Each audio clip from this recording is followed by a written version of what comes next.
حبیبی.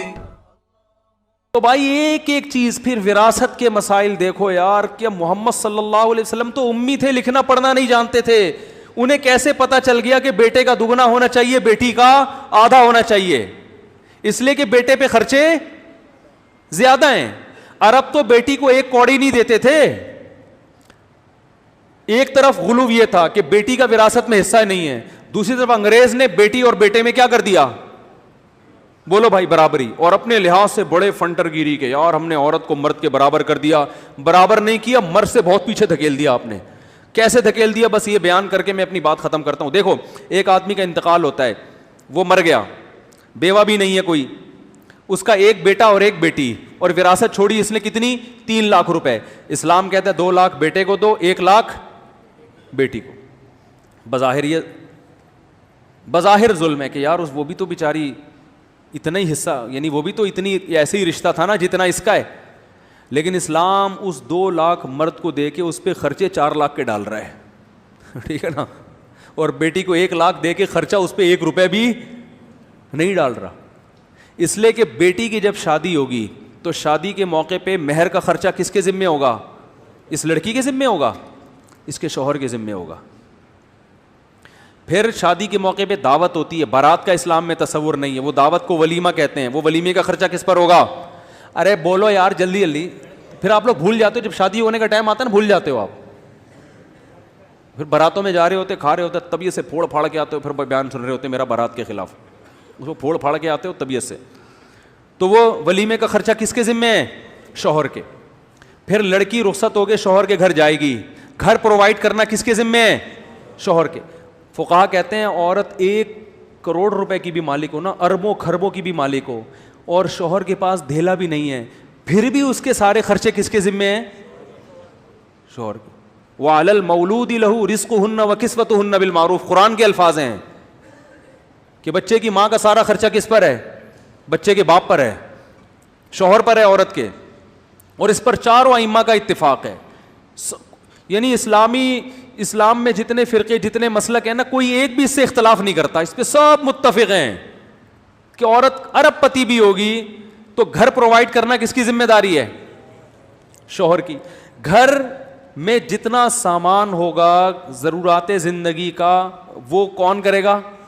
شوہر کرے گا. اس کے جو ابا سے 1 لاکھ ملے تھے وہ ایز اٹ از اس کی پاکٹ میں, بولو نا بھائی, موجود ہے. آگے ڈیلیوری, اس کا سارا خرچہ کس کے ذمے ہے؟ شوہر کے. بچے کا سارا خرچہ کس کے ذمے ہے؟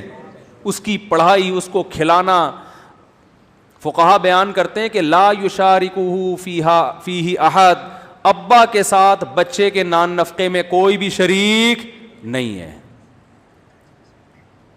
یعنی ابا کے علاوہ کسی پہ بھی نہیں ہے یہ خرچہ, نہ بھائی پر, نہ ماں پر, نہ دادی, نہ دادا, نہ نانی, نہ نانا. ٹوٹل آپ کے 14 بچے ہوں, سارا خرچہ کس پر ہے؟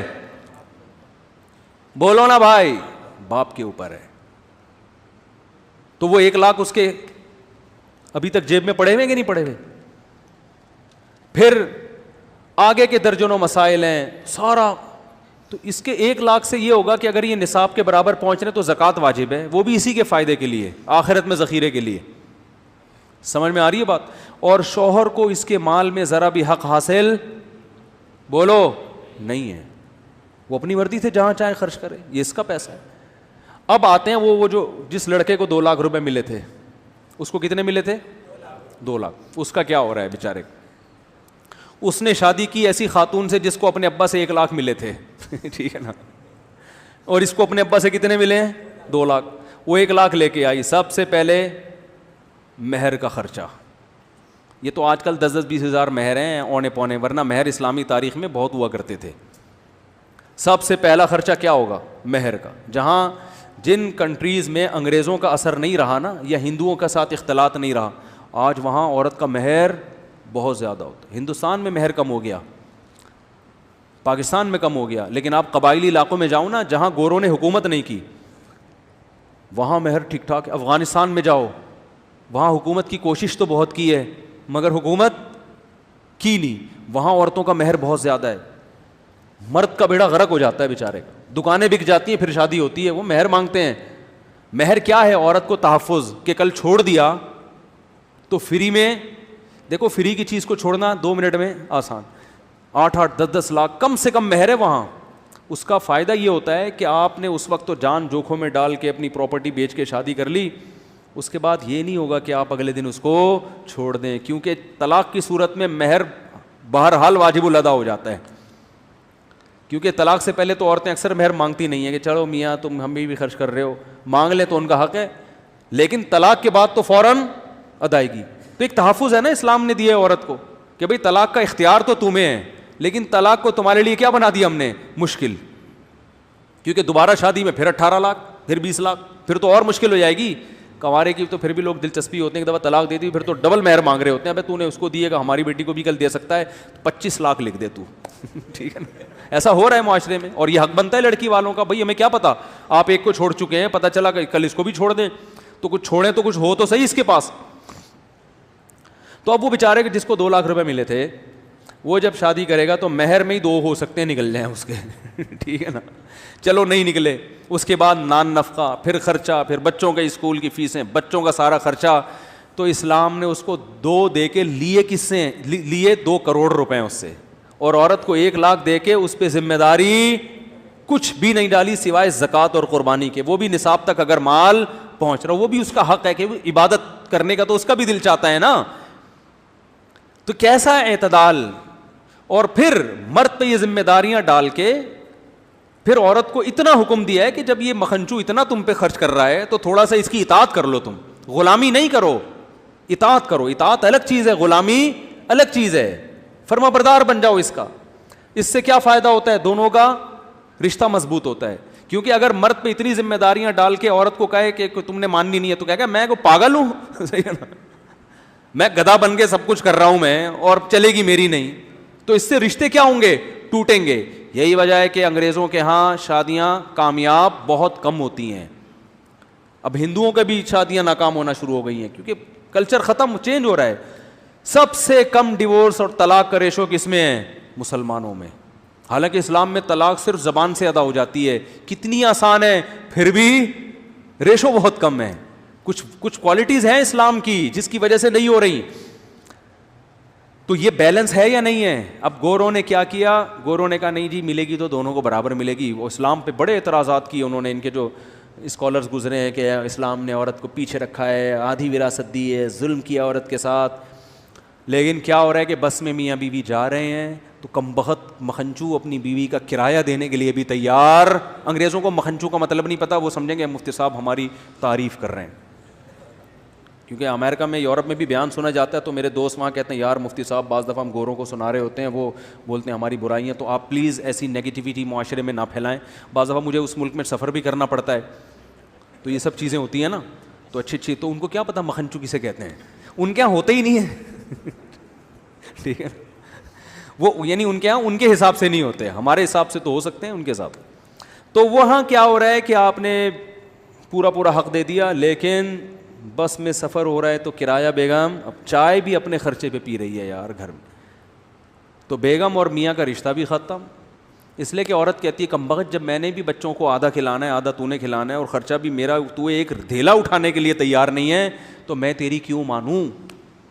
ہے بھائی میں تیری بات کیوں، میں اپنی آزاد زندگی گزاروں گی. اور میاں کہتا ہے جب تو آزاد ہے تو میں بھی آزاد ہوں. پھر ڈاکیومنٹس میں تو وہ میاں بیوی ہوتے ہیں، لیکن ایسے نہیں ہوتے جیسے ہماری مائیں اور ہمارے باپوں نے زندگی گزاری ہے. ساری زندگی کیسے محبت سے زندگی گزارتے رہے نا. ہمارے ماں اور ہمارے باپوں کو دیکھو نا، ہماری ماؤں کو اور ہمارے باپوں کو کیسے زندگیاں گزاری ہیں انہوں نے. لڑ مڑ کے بھی پھر سلو کر کے بیٹھ جاتے ہیں، اس لیے کہ عورت کو پتہ ہے بھائی اتنا خرچ کر رہا ہے میرے اوپر، اور میاں کو پتہ ہے یار چائے تو یہی بنا کے پلاتی ہے، بچوں کو تو اسی نے پالا ہوا ہے. جب بچہ ہو جاتا ہے نا پھر آدمی کو بیوی کی قدر ہوتی ہے. 4 منٹ آدمی نہیں بچے کو پال سکتا، خدا کی قسم. ہمارے تو ہول سیل کے حساب سے ہے نا، ہمیں پتہ ہے بھائی ہم سے نہیں اٹھا 2 منٹ گود میں چیپیں بے لے بھائی پکڑ یار. بچے زیادہ ہونے چاہیے لیکن فی الحال آپ رکھیں اس کو. ٹھیک ہے نا. تو آدمی بھی محتاج ہے بھائی، اس کو پتہ ہے بچے پالنے کے لیے مجھے بیوی سے بہتر، ان کی ماں سے بہتر کوئی نعمت نہیں. تبھی الٹی سی، تبھی میں نے ایک بیان میں کہہ رہا تھا نا گھر سے باہر انسان کی بہت عزت ہوتی ہے. 4 ہوں گی بیویاں تو گھر میں بہت زیادہ ذلیل ہوگے معذرت کے ساتھ, ایک ہوگی تو تھوڑا کم ذلیل ہوگے, کوالٹی کا فرق ہے. ان میرڈ آدمی کی گھر میں عزت ہوتی ہے, ٹھیک ہے نا. وہ ذاتی مکان پہ میرا ایک بیان آیا تھا کہ ذاتی مکان نہیں ہوگا تو لوگ کہتے ہیں عزت نہیں ہوگی. بھائی گھر سے باہر تو عزت کسی اور بہت ساری چیزیں ہیں, گھر میں تو ویسے بھی عزت ہوتی نہیں.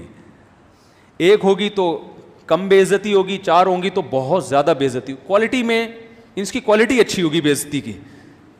بے عزتی اور ذلت کی جو کوالٹی ہے وہ چار کی صورت میں 4 گنا زیادہ اچھی ہو جائے گی.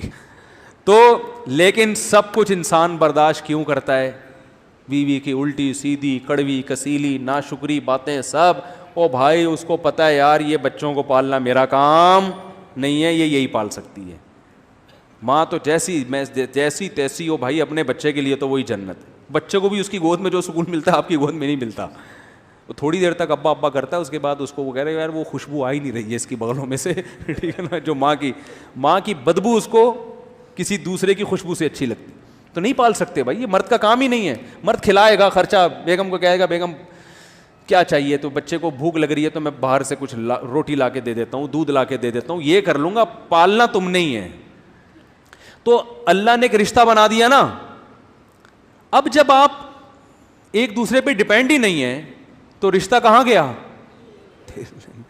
صحیح ہے نا. اس کو کیا ہے, کاغذ میں ہے یہ میری وائف, بس شادی بیاہ میں ملوا دو یہ میری بیگم ہے, یہ وہ میرا ایک مکھنچو سا میاں پالا ہوا ہے میں نے, کم بخت ایک انڈا بھی مجھے اپنے پیسوں سے نہیں کھلاتا. تبھی طلاقیں بہت ہیں اور پھر پتہ نہیں کیا کیا ہے. وہاں سے میرے پاس کالز آتی ہیں کہ میں وہ یونین کاؤنسل میں ہوں, میں کاؤنسلنگ کرتا ہوں. وہ بیچارہ سارا دن بیٹھ کے کاؤنسلنگ ہی کرتا رہتا ہے, بیٹھے میاں بیوی کو کس طرح سے جوڑنا ہے. تو بس کاغذی رشتہ ہے, کاغذی رشتہ ہے. تو ہر چیز میں میرے بھائی اسلام نے بیلنس کیا ہے. تو بات میں جلدی سے بس ختم کروں کہ آپ کے پاس اگر آپ اسلام کو فالو نہیں کرتے تو سرے سے راستہ ہے ہی نہیں. ساری زندگی ٹکرے مارتے رہو گے, کیا صحیح کیا غلط کرنا کیا. یہ میرا بیان کئی ہفتوں سے چل رہا ہے لیکن اسٹائل تھوڑا سا ہر دفعہ چینج, کہ یہی تو سمجھانا ہے. تو اب میں مختلف الفاظوں سے مختلف مثالوں سے کھوپڑی میں اتارنے کی کوشش کرتا ہوں. چلو اس طرح سے نہیں تو اس طرح. تو بعض لوگ کہتے ہیں یار ٹاپک چینج ہی نہیں کرتے مفتی صاحب. اور بھائی ایک ہی بات سمجھ میں آ جائے تو میرا خیال ہے پھر یہی ٹاپک کافی ہے. لیکن کوشش کریں گے اگلے ہفتے سورہ قلم کی اگلی آیات پہ چلے جائیں. مفتی طارق مسعود صاحب